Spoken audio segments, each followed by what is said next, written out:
नमस्कार मैत्रिणींनो, महाशिवरात्र आली आहे. महाशिवरात्रीच्या उपवासाला आपण खिचडी तर करतोच, पण त्याचबरोबर आपल्याला काहीतरी थोडेसे खूप गोड नाही, पण थोडेसे गोडसर हे हवेच. गोड म्हणून आज आपण काजू कतलीसारखेच, पण काजू कतलीच्या चवीपेक्षा थोडी वेगळी चव अशी स्टफ्ड काजू कतली बनवणार आहोत. ही रेसिपी तयार करण्यासाठी कोणकोणते साहित्य घेतलेले आहेत, तेही पाहूयात आणि रेसिपीही करूयात. रेसिपीसाठी 1 वाटी शेंगदाणा घेतलेला. हा शेंगदाणा आता आपण मंद आचेवरती भाजून घेऊयात.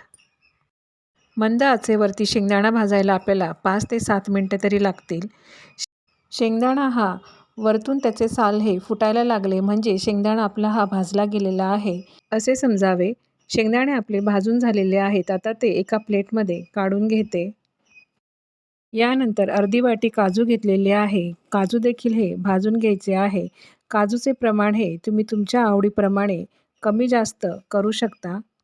कढई गरम असल्याकारणाने काजू फक्त आपल्याला 2 ते 3 मिनटं हे भाजून घ्यायचे आहेत. या रेसिपीसाठी तुम्ही पूर्णपणे काजू किंवा पूर्णपणे शेंगदाणे देखील वापरू शकता.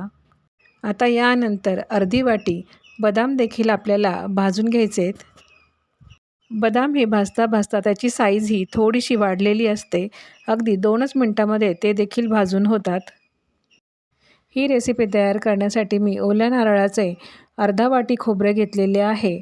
त्याऐवजी तुम्ही सुके खोबरे घेतले तरी देखील चालेल किंवा रेडीमेड मिळणारे डेसिकेटेड कोकोनट जरी घेतले तरी देखील चालेल. थंड झालेल्या शेंगदाण्याचे इथे साल काढून घेतलेले आहे. अगदी थोडेसे साल शिल्लक राहिले तरी देखील चालेल. आता हे सगळे शेंगदाणे मिक्सरमध्ये अगदी पल्स मोडवरती बारीक वाटून घेते. शेंगदाणा हा खूपच बारीक करायचा नाही, नाहीतर त्याला तेल सुटते. शेंगदाणा फक्त रव्यासारखा राहील इतपत आपल्याला वाटून घ्यायचा आहे. त्याचप्रमाणे काजू देखील आपल्याला बारीक करून घ्यायचा आहे. याचप्रमाणे काजू देखील आपल्याला मिक्सरमध्ये बारीक करून घ्यायचा आहे. काजू आणि शेंगदाण्याचे मिश्रण तयार झाले आहे. आता ते आपण बाजूला ठेवून देऊयात. यानंतर खोबरे देखील आपल्याला बारीक करून घ्यायचे. भाजलेल्या बदामाची देखील आपण पावडर करून घेणार आहोत. तर यामध्ये मी 10 ते 12 खजूर घेतलेले आहे. खजुराच्या बिया काढून घेतलेल्या आहे. त्याचप्रमाणे पाव वाटी काळा मनुका घेतलेला आहे. तो देखील मिक्सरमध्ये एकत्र वाटून घेते. वाटलेले खोबरे आपल्याला गॅसवरती थोडे गरम करून घ्यायचे आहे. त्यामध्ये मी थोडेसे साजूक तूप टाकून घेतले. खोबरे थोडेसे मऊसर होऊन त्यामध्ये गोडवा येण्यासाठी मी अगदी 1 चम्मच साखर टाकून घेतलेली आहे. ती देखील आपल्याला छानपैकी मिक्स करून घ्यायची आहे. मंद आचेवर अगदी 2च मिनटं आपल्याला हे मिश्रण गरम करून घ्यायचे. आता यामध्ये आपण वाटण केलेले बदाम, खजूर आणि मनुका यांचे मिश्रण देखील वाटून आपल्याला ते छानपैकी एकजीव करून घ्यायचे आहे.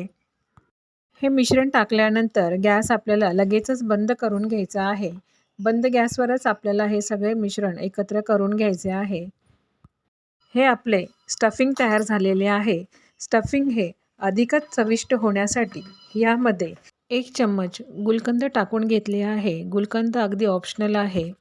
नाही टाकले तरी देखील चालेल. तयार झालेले स्टफिंग आपल्याला छानपैकी सगळे मिक्स करून घ्यायचे आहे.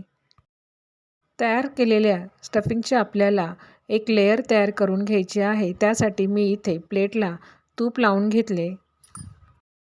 तयार झालेल्या स्टफिंगचा गोळा तयार करून घेतला. आता प्लेटवरती आपल्याला त्याला छान थापून थापून त्याची बारीक लेयर तयार करून घ्यायची आहे. स्टफिंगची लेयर आपल्याला सहजपणे थापता येईल इतपतच स्टफिंग हे गरम आहे. स्टफिंगची लेयर तयार झाली आहे. गार होण्यासाठी आपण बाजूला ठेवून देऊयात. स्टफिंग तयार झाले आहे. आता वरचे कवर आपण तयार करायला घेत आहोत. यासाठी मी इथे अर्धा वाटी साखर घेतलेली आहे. ही संपूर्ण रेसिपी तयार करण्यासाठी केवळ अर्धा वाटी साखरेचाच उपयोग केलेला आहे. यातलीच 1 चम्मच साखर आपण खोबरे तयार करताना वापरलेली होती. आता यामध्ये साखरेपेक्षा निम्मे पाणी टाकून आपल्याला छान शिजवून घ्यायचे आहे.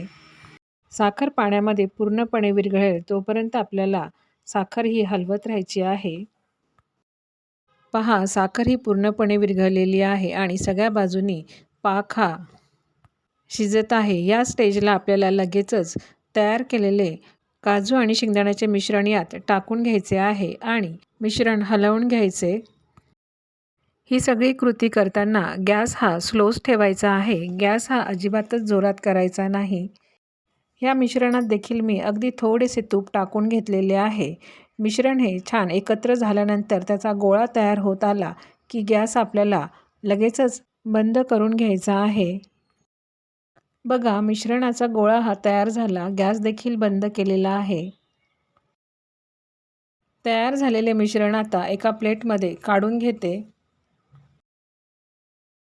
पहा, मस्त असा मिश्रणाचा गोळा तयार झालेला आहे आणि कढईला देखील फारसे चिटकलेले नाही. तयार झालेल्या मिश्रणाचे 2 सारखे गोळे तयार करून घेतले. एक गोळा प्लास्टिकच्या कागदावर आपण चपातीप्रमाणे लाटून घेणार आहोत. पहा, अशा प्रकारे आपल्याला तो लाटून घ्यायचा आहे. एक गोळा असा लाटून झालेला आहे. आता दुसरा गोळा देखील आपण लाटून घेणार आहोत. लाटून घेतलेल्या पहिल्या लेयरवर आपण तयार केलेले स्टफिंग हे अलगदपणे टाकून घ्यायचे आहे. नंतर दुसरा गोळा जो चपातीप्रमाणे लाटून घेतलेला आहे त्याची लेयर देखील आपण यावर टाकून घेणार आहोत. हळूवारच हाताने प्रेस करून यावरून आता लाटणं फिरवून घ्यायचे. म्हणजे आतले स्टफिंग हे वरच्या आणि खालच्या पोळीला हे छानपैकी चिटकेल. मस्त अशी स्टफ्ड अशी ही काजू कतली ही आपली तयार झालेली आहे. आता 10 मिनटं ह्याला असेच रेस्ट करायला ठेवायचे किंवा 5 मिनिट फ्रीजमध्ये ठेवले तरी देखील चालेल. तुम्हाला आवडत असेल तर यावरून तुम्ही चांदीचा वर्क लावला तरी देखील चालेल.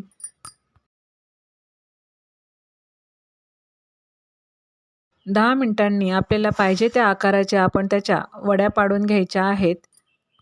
मस्त अशी रेसिपी आहे. अगदी आपल्या आवडीप्रमाणे आपण काजू किंवा शेंगदाण्याचा वापर करून ही मस्त अशी हेल्दी रेसिपी तयार करू शकतो आणि फार अशी गोडही नाही की ती सहजपणे सगळ्यांनाच खाता येईल अशी आहे आणि शिवाय हेल्दी देखील आहे.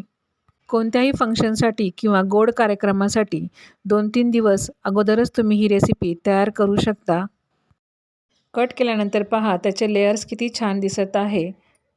अगदी सेम काजू कतलीप्रमाणेच ती दिसते आणि लागते देखील तशीच. मस्त अशी ही सोप्यात सोपी स्टफ्ड अशी काजू कतलीची रेसिपी तुम्ही करून पहा. तुम्हाला ती नक्कीच आवडेल. दुकानातली काजू कतली कधी ही फार दिवसाची असते, ती आपल्याला समजून येत नाही. त्यापेक्षा घरच्या घरी अशी स्टफ्ड काजू कतली करा. फ्रेश आणि स्टफ्ड अशी ही काजू कतली खायला तुम्हाला ती फारच आवडेल. नक्की करून पहा. पहा, मधले लेयर अगदी सुरेख दिसत आहे. अतिशय सॉफ्ट अशी ही काजू कतली तयार झालेली आहे. यातली एक काजू कतली तुम्हाला तोडून दाखवते. बघा, किती छान दिसत आहे आणि तशी ती लागते देखील छान आहे. नक्की अशी ही रेसिपी तुम्ही करून पहा. कदाचित कोणीही अशी स्टफ्ड काजू कतली पाहिली नसेल किंवा खाल्ली नसेल, तर तेव्हा तुम्ही ही रेसिपी करून पहा आणि रेसिपी आवडल्यास व्हिडिओला लाईक करा, शेअर करा आणि सबस्क्राईब करा. धन्यवाद.